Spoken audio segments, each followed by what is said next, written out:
পরের দিন ফারহানের বাড়িতে অনবরত কলিং বেল বেজে যাচ্ছে, ভেতর থেকে কেউ দরজা খুলছে না। বাইরে দাঁড়িয়ে থাকা লোকটা বিরক্ত হয়ে গেছে। হঠাৎ ভেতর থেকে দরজাটা খুলে দেয় ফিজা। বারবার বেল বাজানোর কারণে বেজায় চটে গেছে মেয়েটা। সে লোকটাকে ভালো করে পর্যবেক্ষণ করে কাট কাট গলায় বলল, কি চাই? মিস্টার ফারহানকে একটু ডেকে দিতে পারবেন? কেন? ওনার নামে একটা পার্সেল আছে। তখন ফিজা বলল, আচ্ছা ঠিক আছে, আমাকে দিয়ে যান, আমি ওনাকে দিয়ে দিব। লোকটা ফিজাকে একটা খাম দিয়ে চলে যায়। সন্ধ্যায় ফারহান যখন বাসায় আসে তখন সেই খামটা ফারহানকে ফিজা দিয়ে দেয়। কিসের খাম জিজ্ঞাসা করতে ফিজা বলে, জানি না, খুলে দেখো। ফারহান ফিজার কথা অনুযায়ী খামটা খুললো। ভেতর থেকে একটা পেপার বেরিয়ে আসলো। পেপারে ভাঁজ ভেঙে কিসের পেপার দেখতেই ফারহানের মাথায় যেন আকাশ ভেঙে পড়ার উপক্রম। পেপারের উপর স্পষ্ট ভাষায় লেখা আছে ডিভোর্স পেপার। এক মুহূর্তের জন্য ফারহানের মাথা কাজ করা বন্ধ করে দেয়। সে কখনো ভাবতেই পারেনি সাইরা ওকে ডিভোর্স পেপার পাঠাবে।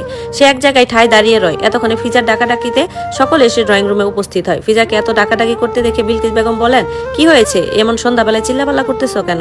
তারপর ফিজা বলে, আমি এমনি চিল্লাপাল্লা করতেছি না, আগে আমার কথাটা তো শুনো। মা, ভাবি ডিভোর্স পেপার পাঠিয়েছে। বিলকিস বেগম তখন অবাক হয়ে বললেন, কি আবল তাবল বলতেছোস? আবল তাবল না মা, দেখো ভাইয়ার হাতে ডিভোর্স পেপার। তারপর উনি বললেন, আচ্ছা কই দেখি। এই বলে ফারহানের হাত থেকে কাগজটা সো মেরে নিয়ে নেয়। বিলকিস বেগম নিজেও অবাক হলেন। কাগজটা উল্টে পাল্টে দেখতে থাকলেন। এখন কি হবে মা? পাশ থেকে ফিজা বলে। বিলকিস বেগম কিছুক্ষণ ভেবে বললেন, শোন ফারহান, তুই এক্ষুনি এই পেপারে সই করে দিবি। ওই বান্দির এত দেমাগ, তোকে ডিভোর্স লেটার পাঠায়, এটাতে সাইন করে ওর দেমাগ ভেঙে চুরমার করে দে। পাগল হলে তুমি মা? এটাতে সাইন করলে আমাদের ডিভোর্স হয়ে যাবে, ওর কাছে আমার সন্তান আছে। প্রতিবাদ করে বলে ফারহান। ফারহানকে উদ্দেশ্য করে বিলকিস বেগম বলে, আরে চিন্তা কিসের, দেখোস না ওই মেয়ে তো এখনো সাইন করেনি। ও ইচ্ছা করে এসব করতেছে যাতে আমরা ওকে আনতে যাই, আর ও আমাদের উপর দেমাগ দেখাক, এরকম এই জন্য করেছে। তালাকের ইচ্ছা থাকলে এই কাগজে ওর সইটাই আগে থাকতো। একবার তুই সই করে দিলে দেখবি ওই মেয়ে আমাদের পায়ে পড়ে ক্ষমা চাইবে।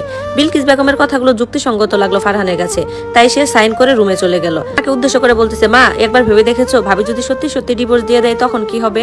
ছোট ভাবি যাওয়ার পর থেকে তো সব কাজ আমাদেরকেই করতে হয়, বড় ভাবি তো কোনো কাজই করে না। বিলকিস বেগম ফিজাকে বলে, আরে তুই এত চিন্তা করিস না তো, দেখবি 2 দিন পর ওই মেয়ে কাঁদতে কাঁদতে আমাদের কাছে আসবে। এত চিন্তা না করে নিজের কাজে যা। ছাদে দোলনায় বসে দোল খাচ্ছি আমি। সন্ধ্যা প্রায় ঘনিয়ে এসেছে। একা একা বসে সূর্যাস্ত দেখছি। রুহির ফোনে রাদিল ভাইয়ার ফোন আসায় ওদের একান্ত কথা বলার জন্য ছাদে নিয়ে এসেছিলাম।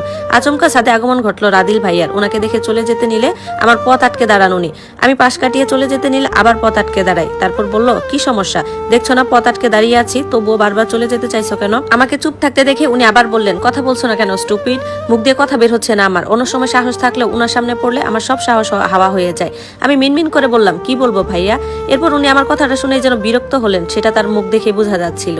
তারপর বললেন, কারো রুমে প্রবেশ করার আগে নক করতে হয়, সেটা জানো না? আর আমাকে এড়িয়ে চলছো কেন? আমি কি বাঘ না ভালুক যে তোমাকে খেয়ে ফেলবো?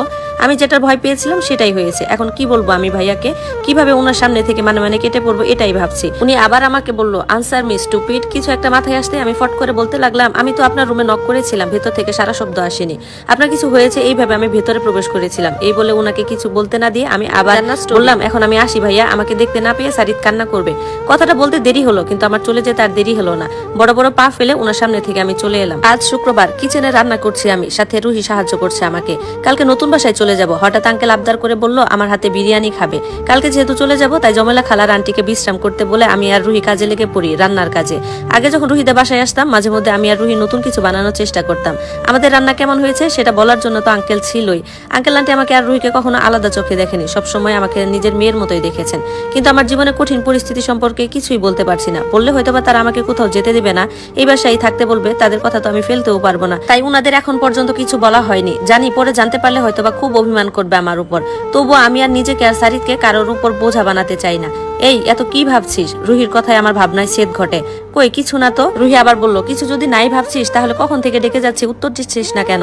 আমি বললাম, ও এমন কিছু না, তুই কি জন্য ডেকেছিস সেটা বল। তারপর রুহি আমাকে বলে, 12:30 বেজে গেছে, সারিদকে গোসল করিয়ে তৈরি করে দে, দেরি হয়ে যাচ্ছে তো। আমি ওকে বললাম, আচ্ছা ঠিক আছে, তুই এদিকটা একটু দেখ, আমি 1 নিমিষে গোসল দিয়ে ওকে রেডি করে নিয়ে চলে আসছি। এই বলে রুমে গিয়ে সারিদকে নিয়ে ওয়াশরুমে চলে গেলাম। আঙ্কেল আর রাদিল ভাইয়া জুম্মার নামাজে যাবে শুনে সেও বাইনা ধরেছে ওদের সাথে নামাজ পড়তে যাবে। আঙ্কেল আর রাদিল ভাইয়ার উপর ভরসা থাকলেও সারিদকে একা দিতে চাইছিলাম না। ও এখনো ছোট, পরে দেখা যাবে নামাজের মধ্যে ওদেরকে বিরক্ত করতে পারে। কিন্তু সারিদ সে তো যাবেই, সে নাসর বান্দা। আমি মানা করে দেওয়ায় সে আঙ্কেল আন্টির কাছে গিয়ে কান্না করতে করতে বলে সে তাদের সাথে যেতে চায়। আঙ্কেল আর রাদিল ভাইয়াও সারিদকে নিয়ে যাবে বলে বাইনা ধরে ফেললো। অবশেষে হার মেনে রাজি হয়ে গেলাম আমি। সারিদকে গোসল করিয়ে দিয়ে রুমে নিয়ে আসি। ভালো করে চুলগুলো মুছে দিয়ে সাদা পায়জামা পাঞ্জাবি পরিয়ে দিলাম। মাথায় সাদা টুপি পরাতে পরাতে বললাম, মসজিদে গিয়ে কাউকে বিরক্ত করবে না, শান্ত ছেলের মতো থাকবে, নানা ভাই আর মামার কথা শুনবে। আমি কিন্তু নানা ভাইকে ওখানে তুমি কি কি করেছো সব জিজ্ঞাসা করবো, মনে থাকবে তো? শেষে কথাটা কথাটা একটু শাসনের স্বরেই বললাম।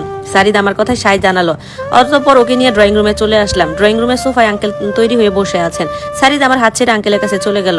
তারপর বলল, নানা ভাই দেখো, তুমিও সাদা পাঞ্জাবি পরেছো, আমিও সাদা পাঞ্জাবি পরেছি, আমাকে কেমন লাগছে? সারিদের কথায় আঙ্কেল একটু হাসলেন। তারপর বললেন, তোমাকে অনেক সুন্দর লাগছে, পুরো রাজপুত্রের মতো।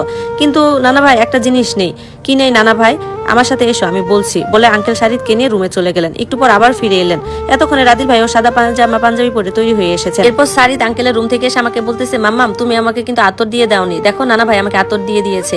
সারিদের কথায় হালকা হাসলাম আমি। হাসি মুখে ওনাদের সাথে মসজিদে চলে গেল সারিদ। ওনারা চলে যাওয়ার পর আমি রান্না করে চলে আসি। এদিকে বাকি রান্নাটুকু রুহি করে নিয়েছে বিদায় দুজনে গোসল করতে চলে গেলাম। জুম্মার নামাজ শেষে মসজিদ থেকে একে একে বেরিয়ে আসছে মুসল্লিরা। মসজিদের বাইরে একজন জিলাপি বিতরণ করছে।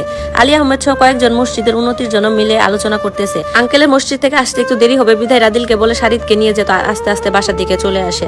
রাদিল ও সারিদকে কোলে নিয়ে বাসার দিকে আসতে থাকে। রাদিল এক হাতে সারিদকে ধরে রেখেছে, অন্য হাতে জুম্মার বিতরণী জিলাপি। যদিও রাদিলের জিলাপি জিনিসটা পছন্দ নয়, তবুও সারিদের জন্য বাধ্য হয়ে নিয়েছে, নয়তো সারিদ জিলাপি না নিয়ে সেখান থেকে আসবেই না। এরপর সারিদ রাদিলকে বলে, মামা আমি যে তোমাকে জিলাপির জন্য বলেছি ওইটা কিন্তু তুমি মামামকে বলবে না, কেমন? রাদিল একটু ভ্রু কুচকে তাকালো সারিদের দিকে, সন্দিহান কণ্ঠে বলল, কেন? রাদিল একটু ছোট করে বলল, আমি যে জিলাপির জন্য আসতে চাইনি এটা জানলে মামা রাগ করবে, প্রমিস করো তুমি মামাকে কিচ্ছু বলবে না। রাদিল কিছু একটা ভাবলো, তারপর দৃঢ় স্বরে বলল, আচ্ছা বলবো না, ঠিক আছে, তবে একটা শর্ত আছে। সারিদ ছোট ছোট চোখ করে রাদিলের দিকে তাকালো আর বলল, কি শর্ত? রাদিল কোনো ভুনিতা ছাড়াই বলল, আজ থেকে আমাকে আর মামা বলবা না, আমাকে পাপা বলে ডাকবা। সারিদ চমকালো, ফেল করে তাকিয়ে রইল রাদিলের মুখের দিকে। সারিদ তখন বলে, কিন্তু তুমি তো আমার পাপা না। এক মুহূর্তের জন্য থেমে গেল রাদিল, একবার সারিদের দিকে তাকিয়ে দেখলো, তারপর আবার পা চালাতে চালাতে বলল, এখন হয়নি তো কি হয়েছে, আর হতে আর কতক্ষণ, এখন থেকে আমাকে পাপা বলার অভ্যাস করে নাও।